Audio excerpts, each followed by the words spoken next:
afternoon, citizens.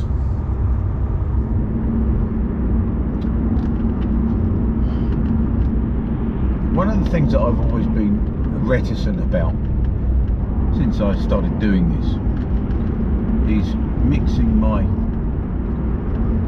YouTube life with my real life.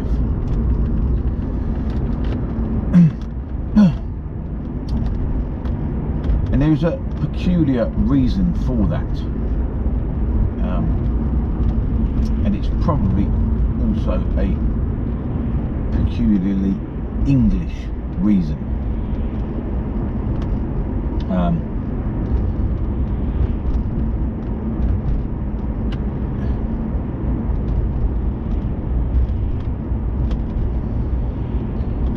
And it's to do with a sort of you could almost call it a kind of almost a kind of bashfulness, maybe.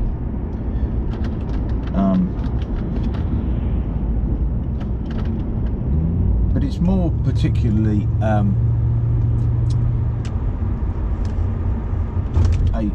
fear of seeming over earnest. And you know, because I talk about things in a different way in my posts than I do amongst my friends, perhaps. You know, I mean, the themes are the same, but the emphasis is different. You know, and in my posts I talk about, you know, freedom and democracy and liberty and accountability and patriotism, and I'm always slightly not concerned, but I'm sort of aware of, I suppose, seeming to talk too much like a politician, maybe. Over earnestness, I think, is what it is. And you know, that's a mistake on my part, and it's a lack of confidence in my own in my ability to express my convictions to those closest to me.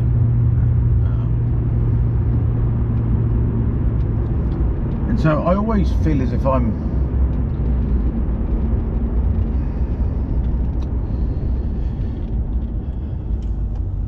think half of the problem is that,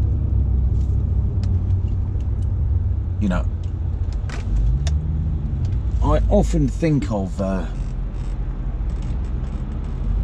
suppose you might say, the glory of these things. And, you know, when you're having a chat down the pub with somebody wants, you don't want to be hearing to someone going on about how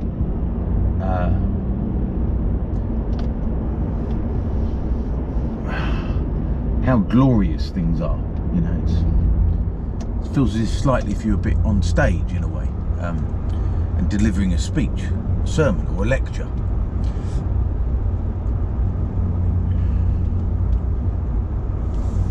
But I think half of the problem, and half of the reason we got into the we're in the position we are now, is because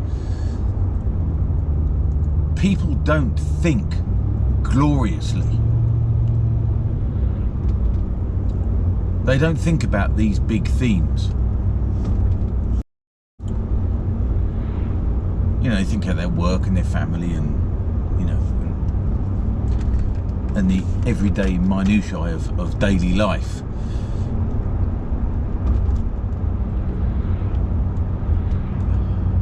But the reason why people have got the space to think about those things, to think about those purely personal things, is because they have always operated beneath the canopy of concepts and laws that really are quite glorious in their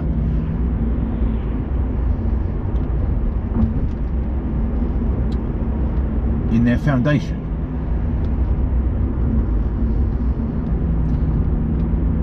And I've argued this for some time, that we are so complacent in this country, more so than most other countries in the world, and I include most other Western countries as well, that we are complacent because it's been hundreds of years since we've lived under anything that could be described as a tyranny.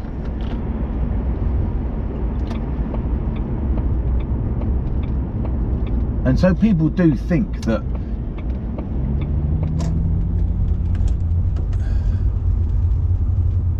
freedom is a natural state, that it's come about by itself.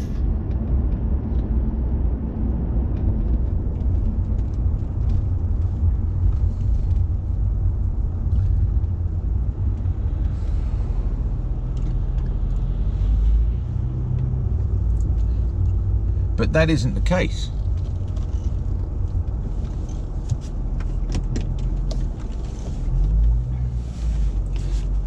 Everything that human beings have done in this country has led up to the point we are at now. And you know, we can point, perhaps erroneously, to something that happened 800 years in Runnymede. 800 years ago in Runnymede.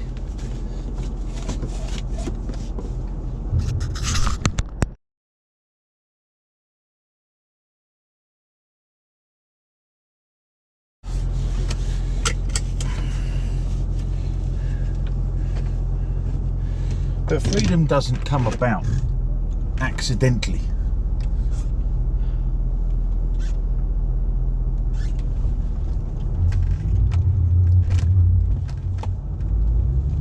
But it is lost accidentally.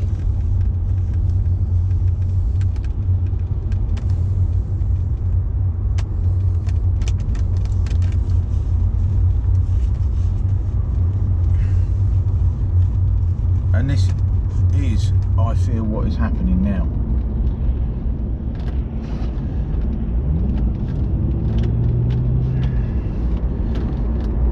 Because people don't see themselves as, in a way, people don't see themselves as historical figures.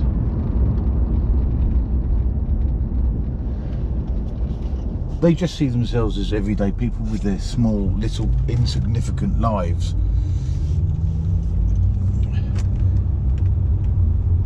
And that is what they are. That's what we all are.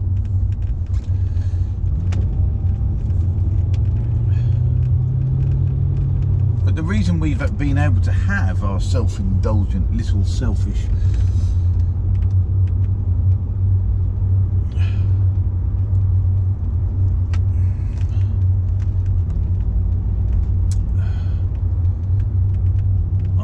little lives is because we've operated under this umbrella.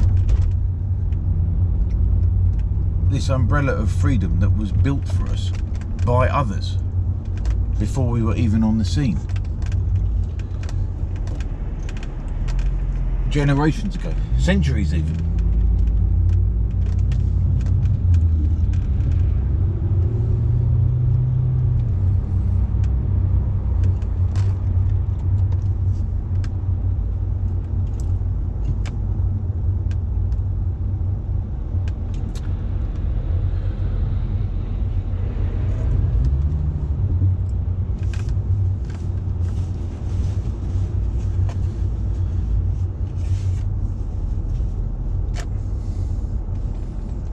And history is,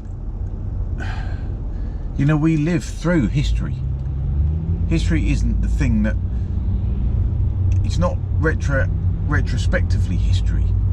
You know, we're living it right now. You know, we're living it just in the same way that, to quote an obvious example, people in Germany were living through it in 1934 1935 or whatever it was. They didn't think they were historical figures either. And now the fact that I've just brought up that generation of Germans that allowed themselves to be manipulated and allowed themselves to be manipulated into willingly giving up that most precious of all things, that means that we now judge them. You know, we judge them perhaps as the worst of all generations, in the same way that we judge the people who fought against Nazi Germany to be the best of all generations, the greatest generation, we call them.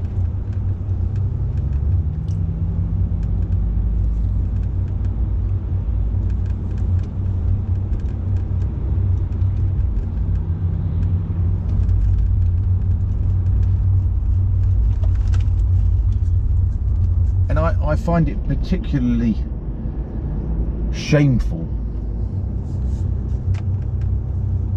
that it is going to be my generation which will be judged historically for the ones who willingly gave up their freedom.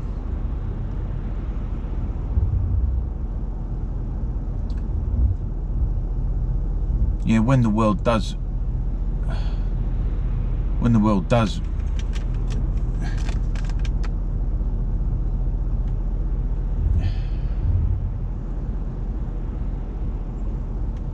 get back to its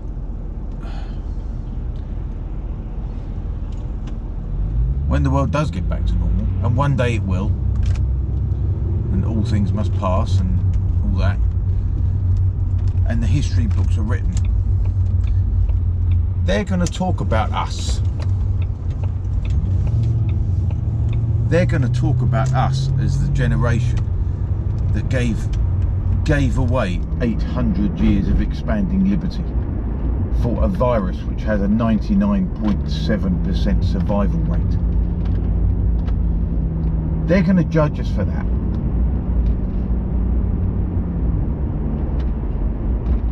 And it won't be the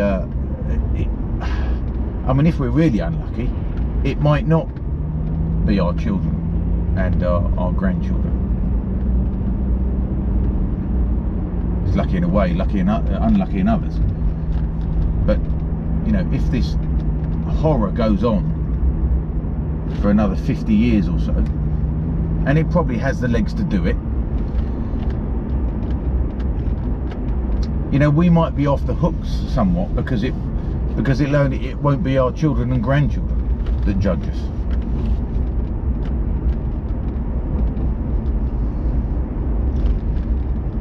But that's only assuming that they will have been as brainwashed as we are, as we have been.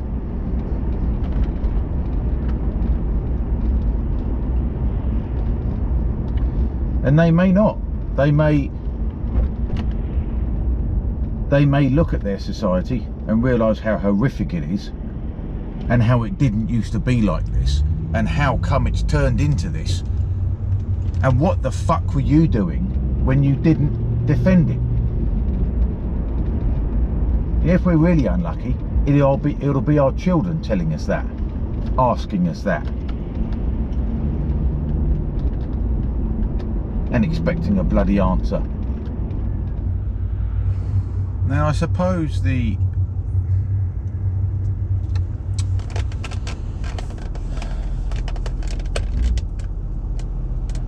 difficulty of sounding the alarm sufficiently for in a society as comfortable as this one is self-evident. You know, here I am sitting in my nice comfortable car, sitting in some, you know, slightly annoying traffic, but you know, everything's still working. People still have fuel in the tank. There's still food in the shops. It doesn't look anything like a tyranny. I mean, there's a car dealership over there, and there's a load of people with, you know, that looks like the employees have got stupid bloody face muzzles on.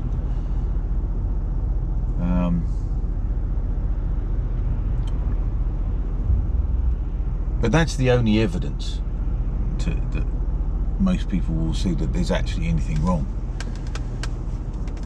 You know, and you know, as far as I can tell, there isn't really anything wrong. What's wrong is this government we've got.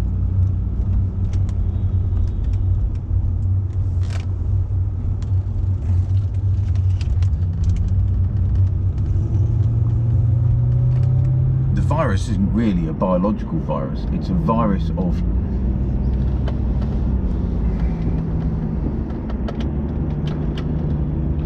opportunistic and malevolent politicians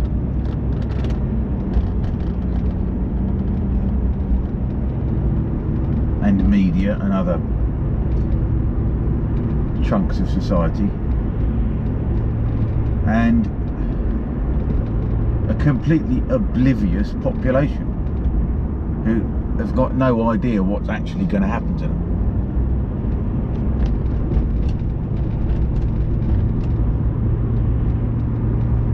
Who've no idea that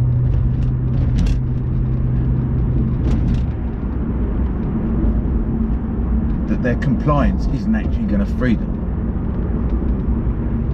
It's going to imprison them. And the more they comply, the more restrictions they will face. And we're still not at the position where people are beginning to sort of thinking, well, hang on, we've complied an awful lot, you know, and it was only 3 weeks to flatten the curve, and this thing still isn't over. And people that I know, intelligent people, seem not to be making the connection.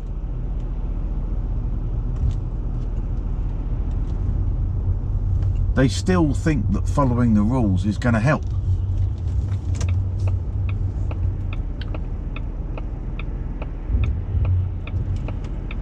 You know, they still think that they're going to be rewarded somehow.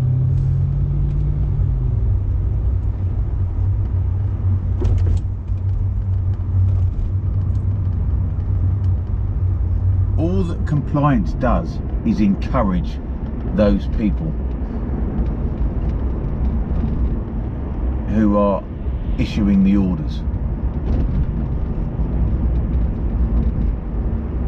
Everyone stay home for 3 weeks. Right, they did that. Right, okay, what else can we do? Everyone's got to shut down their business. Oh, they did that.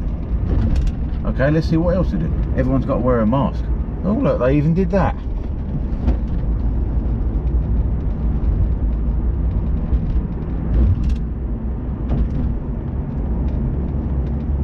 Now we're saying that things that were previously rights are now privileges. You can have your freedom so long as we do what you tell you. And if you don't do it, you don't get your freedoms back. And people are still loving their jailers. Still.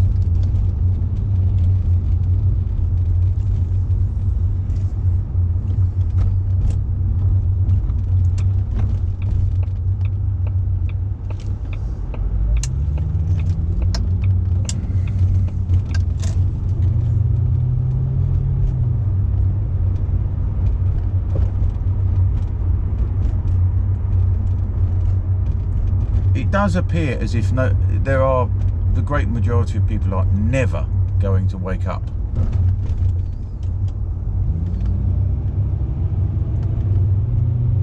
and it does appear that there is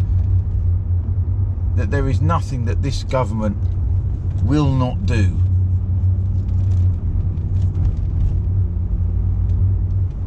under the guise of it's for your health that people won't comply with.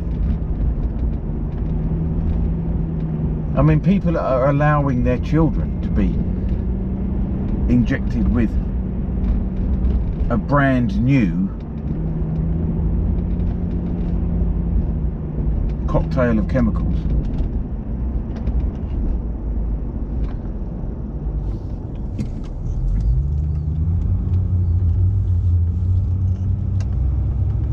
Because the government told them to.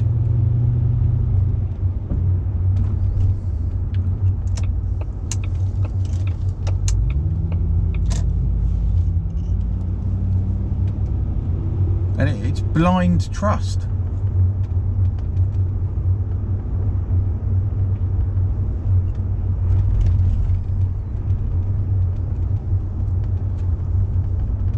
You know, blind trust in people who are proven and repeated liars.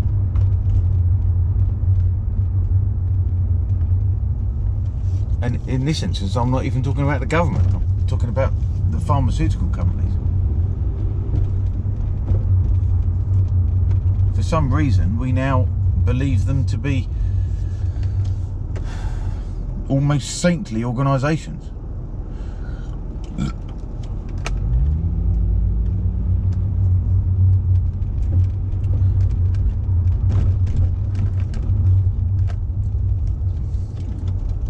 Rather than profit-making corporations that need to be watched with a sceptical eye.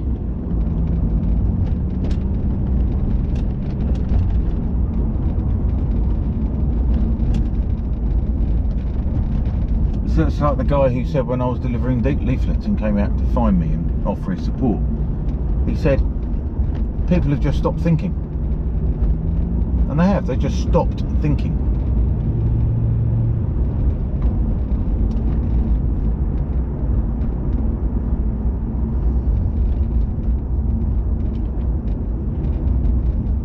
I'm about to go and meet a few friends of mine for a drink, after work drink.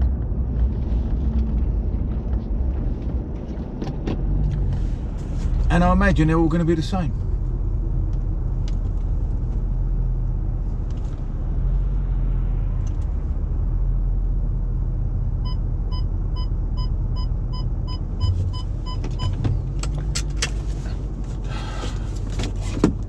We'll see, I suppose.